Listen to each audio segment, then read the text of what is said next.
physiology of seagrass seeds, ecophysiology of seagrass seeds. Yeah, and as mentioned, my name is Kasper Elgetti Brodersen, and I'm an associate professor at Roskilde University, where I work in the section of environmental dynamics.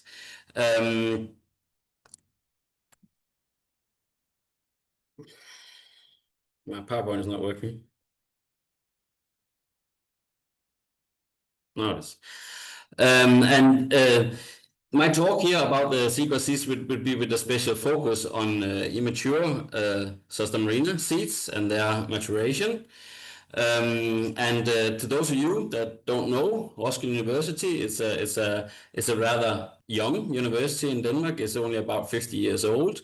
That's young for Danish standards at least, and it's situated just outside Copenhagen in nice green areas, as you can see in the pictures. And if you ever come by, you can sort of find me here in these buildings there you see down there at the bottom right. At Roskilde University, I head the Green Seas Lab.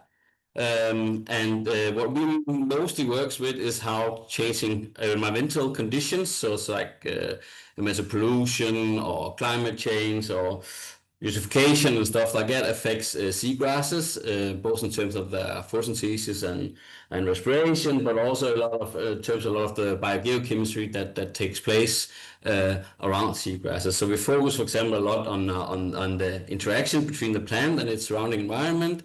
Around the leaves, it can, for example, be how eutrophication that stimulates epiphyte overgrowth of the leaves, how that affects the gassic chains and nutrient chains at the leaves, the shading of the leaves, but also production of greenhouse gases. So that's a lot of the biochemical processes.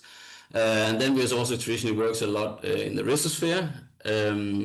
And how the plant interacts with the surrounding environment down there and stimulates microbes, for example, to detoxify the sediment or mobilize nutrients. But today we are going to talk about the seagrass seeds.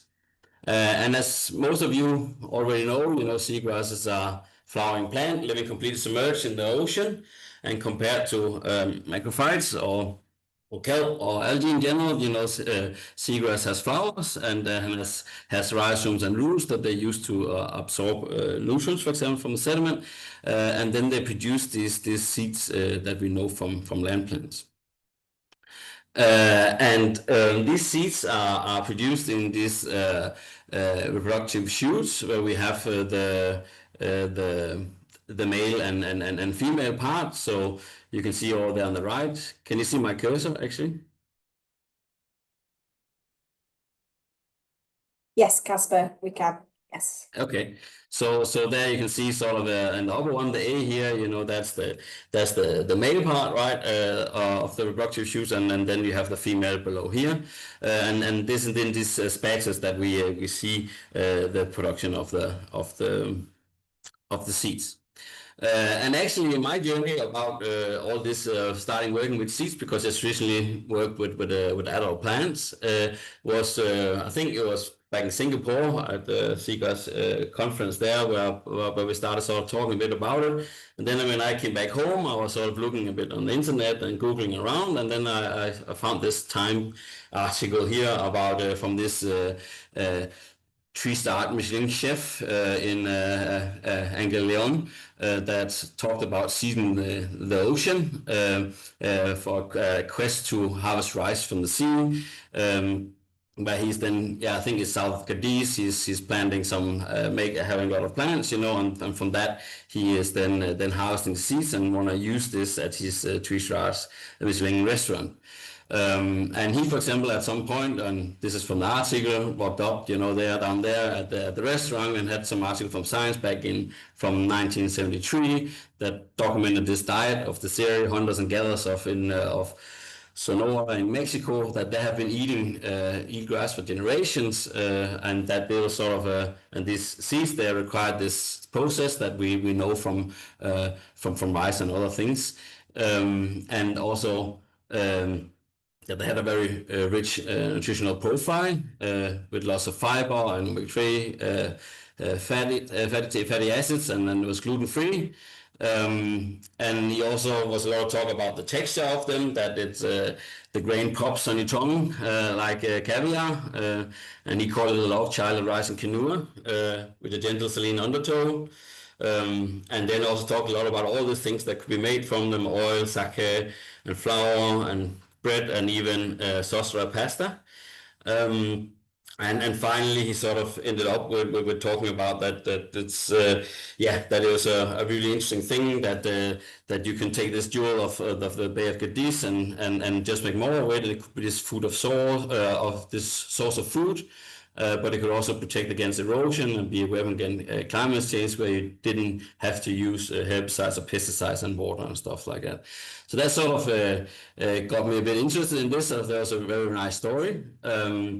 But since then, of course, like many others, it's just my interest has been moved more into to restoration and how we can sort of help restoring lost seagrass meadows.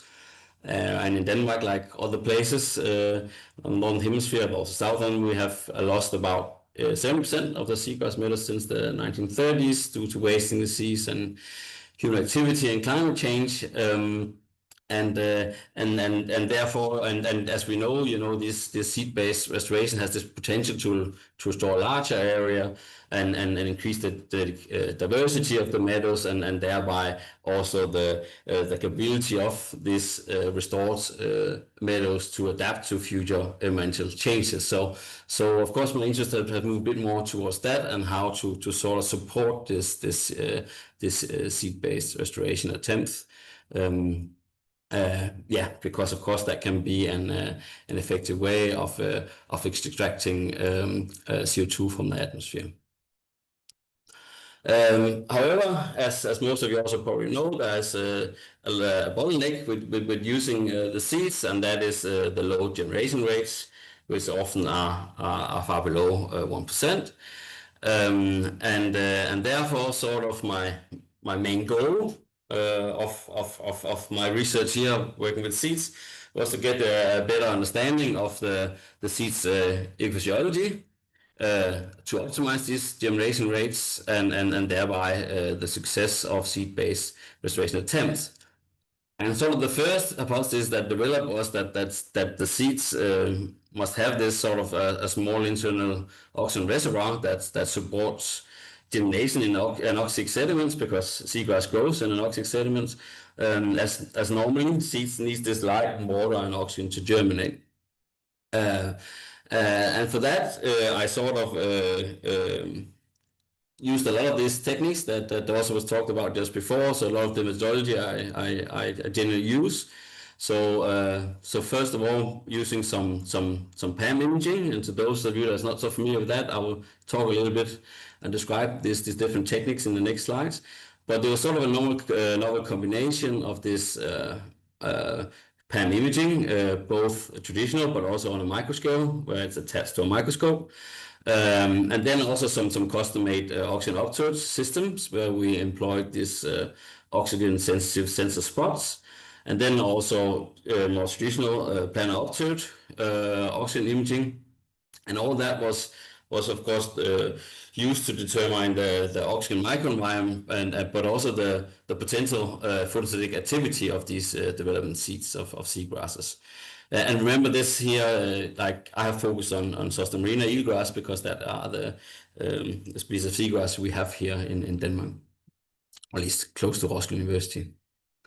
And to talk you to some of the systems, so the Firesting Pro system, this fiber-optic oxygen sensor system, that was the one we used to sort of determine rates of photosynthesis and respiration via gas exchange measurements. So you can sort of see the Firesting system over here on the left, and then you have these glass vials in the middle, and this little green dot that's on them, that's those sensor spot that is sensitive to oxygen. The chemistry in there is as a platinum-2 complex.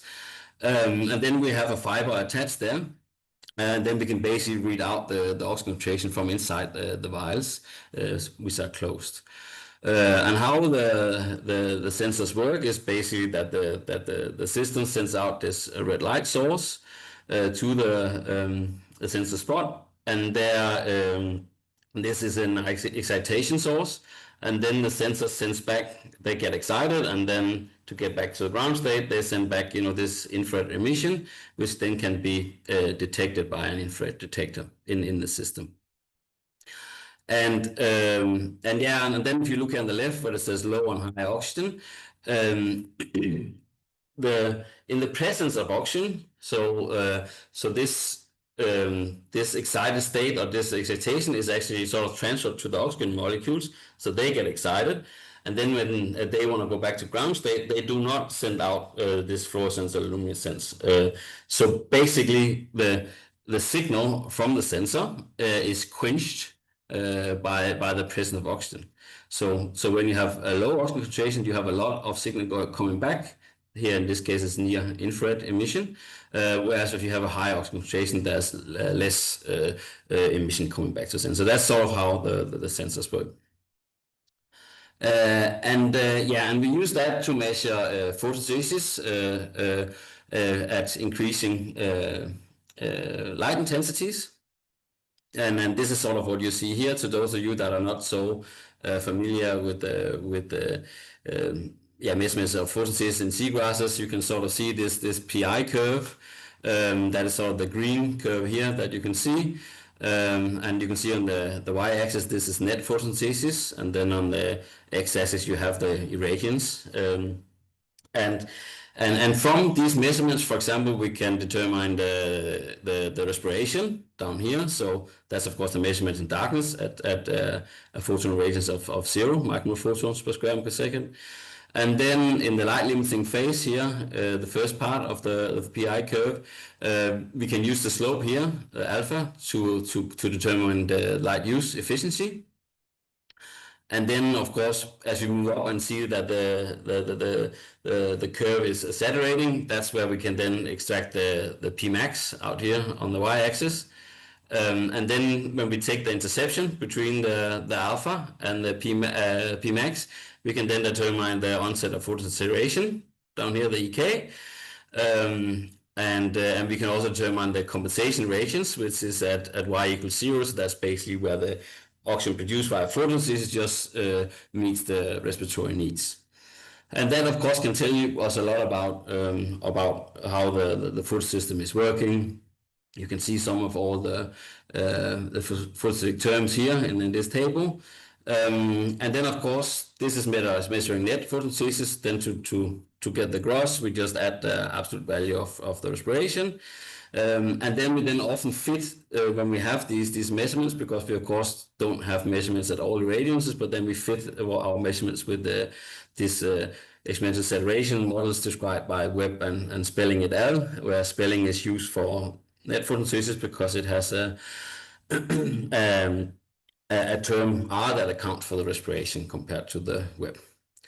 And then we can also be more precise, because we do that because then we can be more precise in calculating the compensation radiance and the photosaturation from the equations there you can see. And again, just to remind some of you, if it's not your main focus of interest, so photosynthesis consists of these light directions, right? The photo part and the Kelvin cycle, the synthesis part, where the light direction takes place in the telecoils right over here. Splits oxygen, splits water, release oxygen and reduce NADP plus to NADPH and generate ATP from ADP by photophosphorylation, right? So this is our energy molecules and the reducing power where it comes from, right? And that goes into the Kelvin cycle in the stroma that forms the sugars from the CO2 using this ATP and NADPH, these high energy compounds. Yes, and and the carbon starts inside the chloroplast, where sucrose is generated and then transported down to the phloem, and then subsequently used for growth and storage in, for example, the seeds. So that's happens daytime, where at nighttime there's also some routine metabolism or maintenance of cells, where starch is denaturate into maltose and glucose, and thereby sucrose that is again transported and used for growth and storage as carbohydrates. So I just show this because this is of course very interesting for the seeds, how the whole the light and the dark reactions of the photosystem is affecting the seeds. The other technique that we were using is this imaging PAM technique. That you can use to measure the photosynthetic capacity of the leaves in 2D. We first use the traditional one here on the left, and then this bit more advanced RGB microscopy imaging PAM. So that's mounted on the microscopy, so of course we can enhance the resolution. But also you can both use red, green, and blue and white light, and you can sort of switch between them. That becomes very handy. For example, when you want to know when you know a little bit about, for example, the photosynthetic community, but I will show you that in some of the next slides. And for that, of course, we can calculate the VFM value, which is this maximum quantum yield of photosystem 2 that can be used as a proxy for the leaf's photosynthetic capacity. And then we can also measure the Y2, which is the effective quantum yield, measure the given light intensity, and we also can, of course, measure the relative photosynthetic electron transport rate. And all this relates again, if you're not so familiar with the photobiology, to basically the reaction centers. So in principle, it's a bit about how it measures a bit how many reaction centers are open and thereby can absorb electron, and the photopigments are arranged in these antenna complexes, and there's then the transfer of this energy to the reaction centers that looks a bit like this, where the pigments serve as this antenna, collecting and transferring the light energy to the reaction centers, playing ping pong basically with the photons, and this is basically what the system is measuring: how many of these reaction centers are open and thereby can receive these photons and electrons. Which is part of this linear electron flow. The last method we've been using is this radiometric chemical imaging, where we are sort of using a camera and an LED. So the LED here you see on the side is what excites the sensor, and then the camera is used for readout. And then you can see in this case here, if you look here on the picture on the right, you can see that this is actually seagrass leaves in here, and here we can either use a planar optode that can be sensitive to oxygen or pH, or we can actually, and they just need to sort of have a good connection to the planar optode with the leaves or the seeds or whatever we're using. In this case, of course, seeds. But you can also use something called optical sensor nanoparticles that we also make ourselves, and that you can mix into, for example, some artificial sediment. It needs to be artificial because it needs to be transparent, right? So you can look sort of through it. But we've actually also sort of spray coated leaves with epiphytes with it, and then we just add some nano magnetic particles or micromagnetic particles to it, and then we can keep the optical sensor nanoparticle in place via a magnet sort of below the measuring chamber.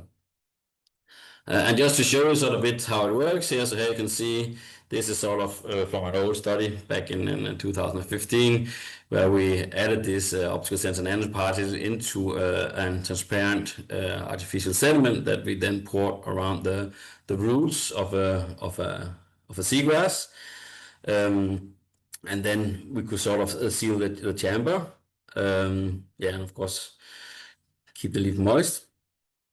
But the thing here is basically that we can turn the sediment into one big sensor that's sensitive to oxygen, and then we add a bit of, for example, hydrogen sulfide to have an oxygen scavenger in there, so you have an oxic sediment, and then you can add water. And you can also see another benefit of this technique is that you can closely align the plant structures with the chemical imaging afterwards, because you can sort of really see the plant root structures and rhizomes and all these kind of things.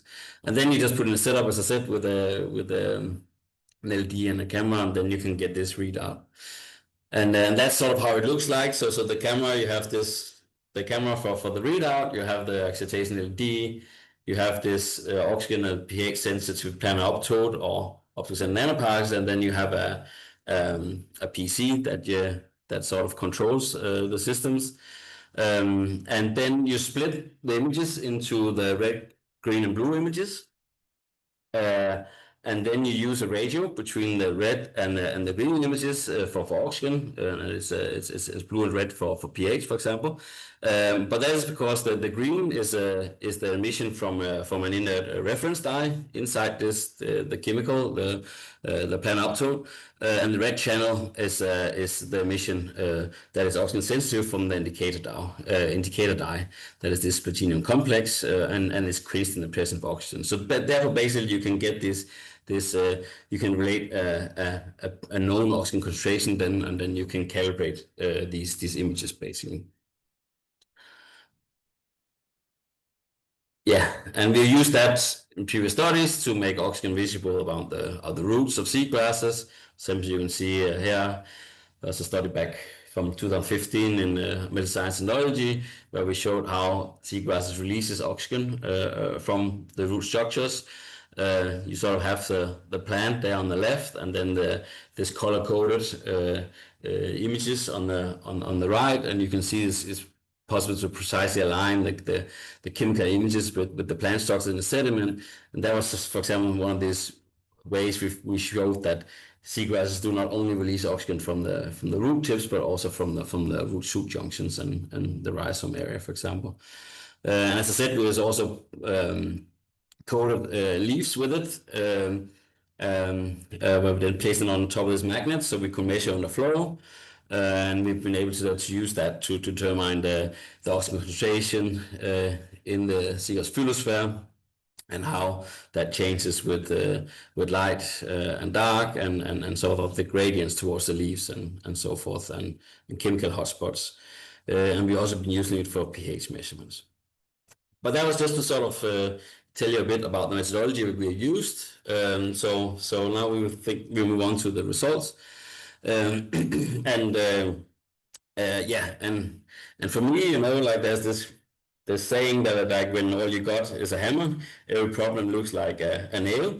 And for me, that's a bit the microsensors. So I, of course, started out with using microsensors and broke some of those, because that's really hard to work with seeds and microsensors at the same time. So then I instead started working with this fiber-optic oxygen microsensors, where the principle is the same as for the sensor spots, but they're inside a needle, and then that needle I will sort of punch to the seed and start measuring oxygen inside the seed. And I started to get some quite instant results, where you can see them down here at the bottom, where you can see the oxygen concentration. So there was some used to measure the oxygen concentration inside the seeds, and you can see that for some of the seed I actually measured oxygen inside the seed, but there was also some where I didn't detect any oxygen inside it, and there was also a tendency, at least, to that young seeds had more oxygen inside than the older seeds, but it was very inconsistent, and I had problems reproducing and replicating my result. So I was not really convinced by this, and actually never published this data, but it made me very interested in this potential internal oxygen reservoir of the seeds, and also because what I found was that it seemed like it was often positively stimulated by light. And sort of with this observation led me then towards towards this hypothesis, or looking into the potential photosynthetic capacity of the seed coat. So I simply then start using this firing systems with this optical sensor spot. And actually, I determined for the first time oxygen production by seagrass seeds in the light. So this is what you see here on the figure here. For example, on the top here, you can see here that as soon as this light on, two places here, and you can see as soon as we turn the light on, we can see there was an increase in the oxygen concentration, and then we turn the light off, a decrease, and then an increase and decrease. So basically, the seeds were producing oxygen in the light. And we could make these PI curves as I showed before, and it all looked fine. But then I was a bit concerned if this oxygen was actually produced by the seed coat itself. And then that's then when I started looking into using this microscopy, RGB imaging PAM. And this is what you can see pictures from here. You can sort of see the seeds up here on the top, the A and B part, and then you can see sort of the fluorescence images down here, C and D. But what we found out was that actually we couldn't see any chloroplast inside the seed coat, because when we really look close to this the seed coat, all the chloroplasts were sitting outside, so basically on the top of it. So therefore we concluded that it was a biofilm of seed epiphytes that covered the surface of the mature seed coat, and was responsible for this patchy distribution, as you see down in the bottom of photosynthetic capacity. And we then look a bit more further into that, and in other seeds, and could see that was the same thing taking place in other seeds.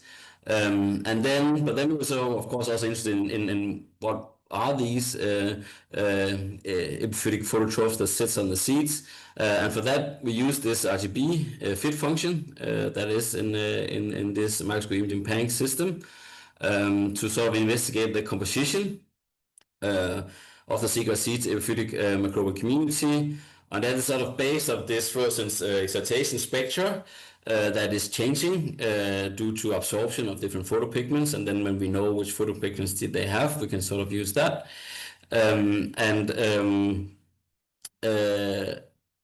So and this as you can see here on the pictures, the epiphyte community composition of seagrass seeds was clearly dominated by diatoms.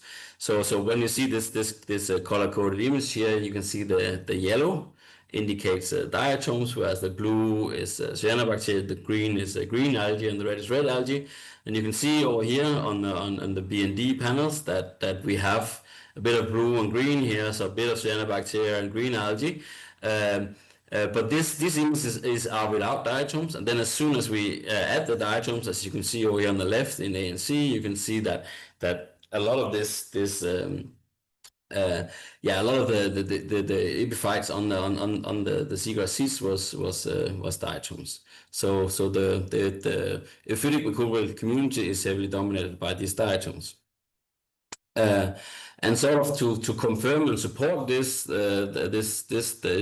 results that from this microscope imaging PAM, we then also decide, okay, we need to surface sterilize the seeds using this saline hypochlorite solution, and as you can see here in the panel A, where you have the oxygen concentration on the y-axis and the time on the x-axis, you can see that when we then turn the light on, we didn't see any oxygen production in the light, and actually the seed had quite high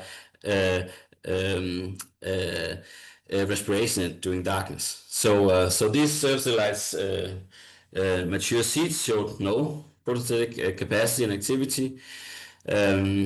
So that oxygen production by the seeds was mainly driven by this epiphytic biotomes, and actually the mature seeds themselves had relatively high respiratory needs, and therefore all this that we showed in the beginning was due to the epiphytes.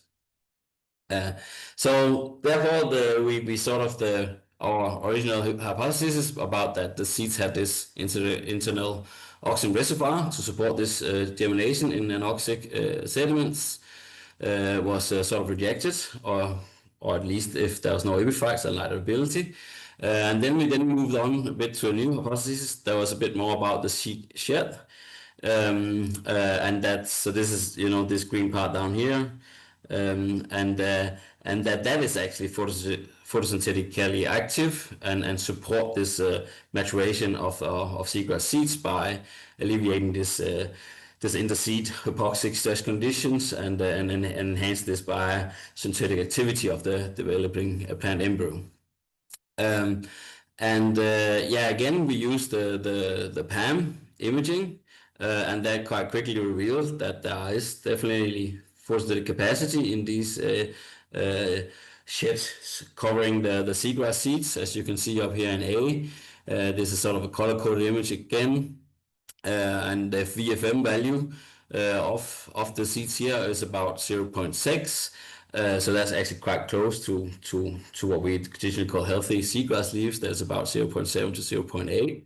And even when the seeds started opening, we could see that they were actually still had photosynthetic capacity. Whereas the mature seeds, as you see down here in panel C, they started loosening it, but had some of this patchy distribution that indicates some photosynthetic capacity due to this epiphytic diatoms. We then moved into also to try to figure a bit more out, just to confirm this, to then look at these cross tissue sections of these shed-covered Zostera seeds. And there, that showed us basically, so that's if you sort of compare the B and C here. So you can see on the B here, you have the shed all the way around here, and then you can see you have the seed coat in behind here, and then you sort of have the seed cotyledon and hypocotylaria in the middle here. And then if you sort of look at the picture over here, so that is this PAM imaging, where you can see the VFM values here. And so you can see that this photosynthetic capacity was restricted to the seed shed. So that's basically where the oxygen is produced. And again, we could produce this PI curves and show that the seeds actually are this oxygen production by the seed shed is actually important for the seagrass seeds, as we when we come above something like 30 to 60 micromolar photons per second, we start seeing this that they they reach their compensation in photon radiance and the onset of photosaturation, so above that they have a positive oxygen production that they can use for something, and that can be transported further into the seed and so forth like that. And actually the light requirements were similar to seagrass leaves. And sort of to further confirm this, we then also use this planar chemical imaging. So that is what you see on the top panels with these color codes. There's color coded images where the light color code is a high oxygen concentration, and the dark black color code is a low oxygen concentration. And then we have measurements in dark, as you can see here, and different light levels.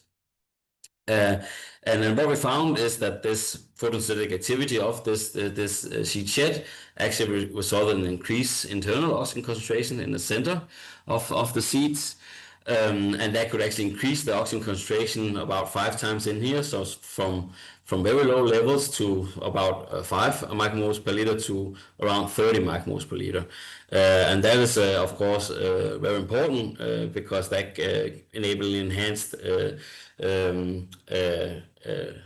respiratory activity, but also biosynthetic activity.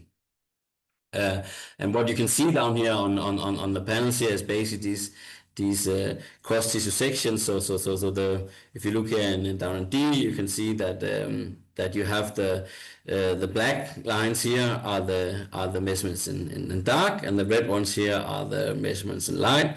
Then you have the green marked area here is the sheet shed, and then you have the seed coat here with this yellow, and then you have the center of the seed here in the middle. And you can sort of see that there is this increase in the oxygen concentration towards the seed shed where the oxygen is produced, and then you can see that it sort of diffuses into the coat, and then it's sort of consumed inside the leaf. yeah, there's both things the same. Down here it's just two different seeds. So there are these really strong gradients of photosynthesis and oxygen concentration across the seed tissue, from very high oxygen levels in the photosynthetic active tissue of the seed shed, and low oxygen levels in the embryonic center of the seed. But that this oxygen production by the seed shed is actually supporting the seed with oxygen. Yeah, and then the question was a little bit of, does that actually really have an effect on the respiratory energy generation and this endosperm storage activity? So therefore we tried to measure respiration both in dark and light, and both with seeds with shed and sheet and seeds with epiphytes. And with the epiphytes, we didn't find any difference in the respiration between darkness and light. Whereas when we had the seeds with this sheet covered seeds, we could see that there was a significant increase in the respiration in the light compared to in darkness. And that indicates that this higher oxygen mobility in the central part of the seeds enables this enhanced respiratory energy generation for photosynthetic activity, and thereby likely also for increased endosperm storage activity. And this is of course important. And yeah, so this nutrient transport and this endosperm storage activity seems to largely depend on this sufficient energy supply from respiration, which is dependent on this sufficient oxygen availability.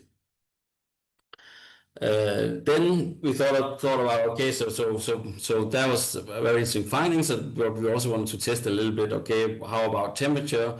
Can we measure an effect of that? Again, we use sort of the similar system, this fasting system to determine these photosynthetic parameters.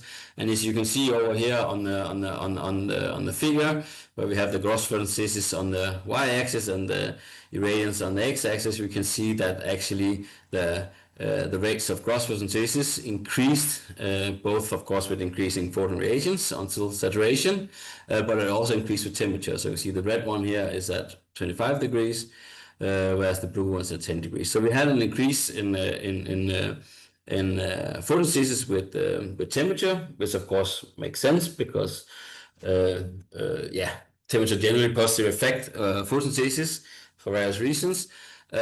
However, there was a problem. So because when we both measured determined the gross photosynthesis and the dark respiration, we could quickly see that they were both positively affected by an increase in seawater temperature. But the respiration had a twofold stronger response as compared to gross photosynthesis. And that's of course a problem because that then leads to a lot of less desirable things. So it leads, of course, for example, to increasing light requirements of the seeds, as you can see over here on the right, where you have the saturation irradiance. And you can see that increases from around 50 micromole photons per square meter seconds to almost 200. So from 50 at a temperature of 10 to 15 degrees to almost 200 at 25. And even more importantly, it also leads to a decrease in this net deal oxygen budget. So that is sort of what you can see over here on the left. So there you have the oxygen budget on the y-axis and the temperature on the x-axis.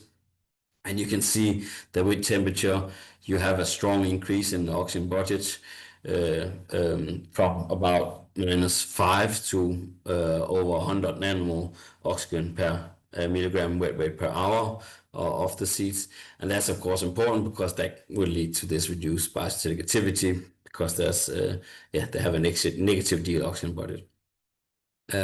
So the conclusion so far is that sheets of seagrass seeds of eelgrass possess this photosynthetic capacity that can alleviate the inter-seed hypoxic conditions and stress, and thereby enhance the biosynthetic activity, and that the seed oxygen production is important for increasing endosperm storage activity, likely improving the conditions for successful seed maturation and germination. and that seeds exposed to high temperature leads to this highly reduced net deal oxygen balances, which is expected to have detrimental effects on the seed development and germination success, owing to these negative effects on the synthesis rates and the storage products in the endosperm. And if you're more interested in reading about these studies, then one is published in New Phytologist, and then the other one in the MEPS. You can see sort of the titles here. And yeah, thank you very much for listening. Yeah, and if you're interested in following our work at Green Science Lab, you can look us up on X and or LinkedIn, and also follow us on our website down here. There's elgetti.wordpress.com. Yeah, and then yeah, any questions? Thanks, Kasper. That was great. It's very late here in Australia, and that kept me awake, so it's very good. Just while people are putting either questions into the chat or raising their hands, I had a question for you. Because at the moment, a lot of seed storage for restoration for both Zostera and marina and other Zostera species, it often involves sterilization of the seed, and that's the seed without the seed sheath, and then putting into sort of like, dark, sterile conditions in a lab, sometimes chilled. Do you think that some of the things that you've found could like basically suggest other ways that we should be storing our seeds to increase their viability long term? That's definitely something we're also currently starting working a bit on to figure out, so I guess most of you are sterilizing it. I know also some of your work that you're sterilizing it, the mature seeds, right? Before you then store it and in some dark cold conditions, and then sometimes you have this temperature and salinity shock that you give them to initiate germination. And for that period, I don't think it's a problem at all. It's more, of course, when they sit in the spatter and have this sheet around them. So I guess it's more about how what happens from harvest and until that you have the mature seeds. How you culture them there. So keeping And them in the tanks, because often they're put into the tanks, sometimes in this space, or definitely within the sheaths, and kept.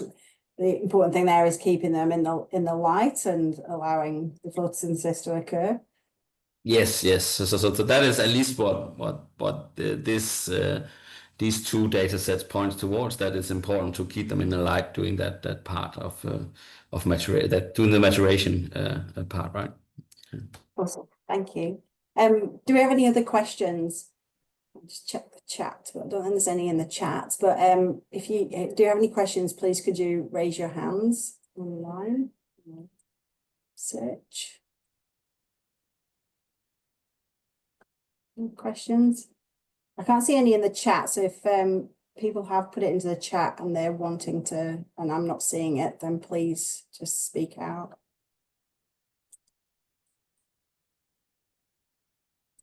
No? That can be a good sign. No questions? Awesome. Out of all the methods that you use, Kasper, which would you preferentially use in the future? Or would you continue to use like lots of different methods to get the slightly different bits of information and just to almost validate each other? So I'm educated an engineer, right? So my background is an engineer, at least for my master's thesis and stuff. So I definitely have a passion for developing new techniques and trying to use the different systems sometimes in a slightly different way. So that's a lot what also I'm driven by, right? To try to see, okay, can we get an even better answer, or can we show this even better? So basically trying to find the best method to show what the data indicates, right, and continue to build onto that. So microsensors is of course a thing that I use a lot because I think they're a great tool to measure a lot of gradients, chemical gradients, right, and a lot of processes and fluxes and stuff like that. But it's also nice and there we can measure a lot more analytes, right? But the imaging techniques are very nice to sort of get a bit more, to step a little bit back and get a bigger picture of things, because sometimes you know it can be hard to detect things, you know, and know what to expect. So traditionally I like to start out with the imaging techniques to sort of get a better idea of how, yeah, what's going on, and then when I sort of find these chemical hotspots, then I move in with the microsensors. Yeah. Thank you. I We've think got a question from Dottie. Dottie, did you want to ask your question? Yes, thank you. Good morning and good evening to everyone. I know a lot of seed-based restoration is done with Zostera, but over in the US, we also do stuff with Rupia, and then there's also the freshwater SAVs like Vallisneria. Do you think your results would translate over to different species, or is this, Zostera specific? It's definitely Zostera specific, because I've only used or done this measurement on Zostera. But I guess a lot of it depends a bit of the seed, if they have dormancy or not, right? So it depends a little bit on that. I know that there's another researcher that has been working a bit on Thalassia, I think it was, and others, you know, more tropical species, and shown there that the seed also can produce oxygen, but that works a bit different, right? Because they don't have this dormancy. So yeah, so I don't know if it directly translates, but I think it does to most species. That would be my hypothesis, right? But I don't know. Okay, thanks, Dottie. Thanks, Kasper. There's a Ricardo in the chat is saying impressive work. He's got a lot of questions, but he says that he's going to email you them rather than ask them here. So he must have a lot. So there's some homework for you later, Kasper. Yeah. And then Mike's got a question here in the chat. Mike Van Keulen asking, he's just wondering if there's any dormancy or seed bank stage for Zostera, and at what stage does the photosynthetic capability develop? Yeah, so this photosynthetic in Denmark, right? This is when they are still in the leaves, in the spathes, right? So that in Denmark that's typically June, July, right? Where we have this reproductive shoots, right? And then they're pollinated, right? And then we start see the seeds developing, and where they, you know, go from 2 rows into 1 row, and that's basically that stage we're measuring. And that's where the capacity is, and then you have the maturation, right, and where they often the productive shoots are dropped or floating away, or the seeds fall out of it. It opens up, right? The spathe opens up, and the seeds drops out, and there at least the seed do not produce any oxygen anymore, right? But it's of course also a question with the epiphytes there that I measured. Is that beneficial to the seeds to have these diatoms? Is that a beneficial relationship when the seeds drop down and lands on the sea floor, where it's often hypoxic and oxic condition? Would it be beneficial for them? Can they produce oxygen under such conditions and stuff like that? So that's a completely different story, right? If this epiphytic community could be beneficial for the seeds, for the mature seeds, but the capacity of the seeds is only when for the Zostera, when they have this sheet. I actually don't know. Is that? Yeah, does anyone? I was a bit confused if that actually is a pericarp. I don't think it is. It's like a pericarp, right? But is there anyone that knows more about the anatomy of seeds than I do? I'll put up the hand. I think you're the most expert in the room here, but it's a good question. Maybe you'll get somebody contacting you afterwards, because there'll be people watching the recording. But yeah, it's a good question. Yeah. But yeah, so it's only there in Denmark, June, July, that they have the photosynthetic capacity, and then when they mature, if they have it, is because there's epiphytic diatoms, at least from our results. That's what our results show. And whether that's beneficial or not is we don't know.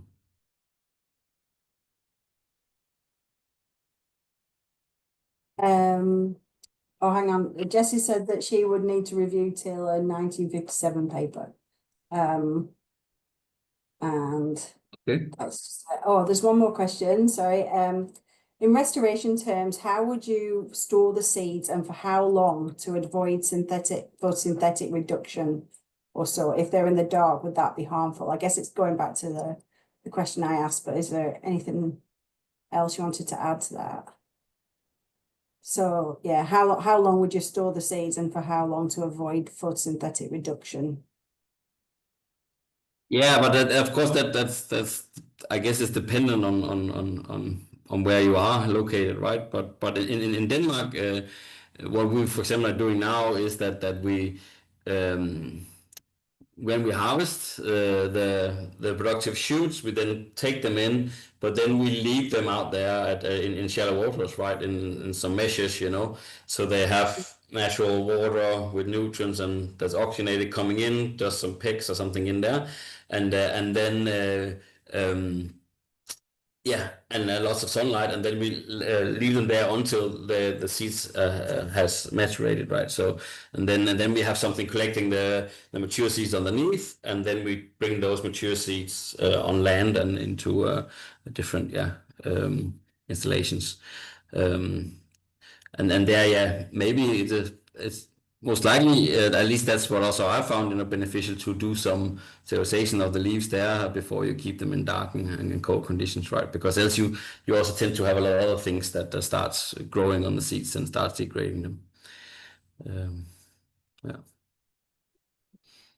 But yeah, the study indicates that it would be beneficial to have the maturation happening in under light conditions.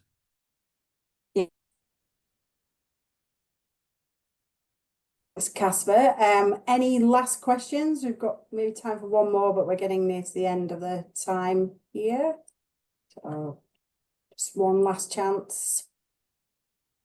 Oh, awesome. So yeah, I think there's going to be a few people sending you questions afterwards. And yeah, we do find that when people are watch the recording later as well, you might get a few more questions as well then. But thank you so much, Kasper. That was really great, really useful. And it's sometimes getting right into that, the detail and getting into that ecophysiology at a very small scale, like opens up other ways of doing things at a larger scale, especially when you're trying to scale up things like seagrass restoration.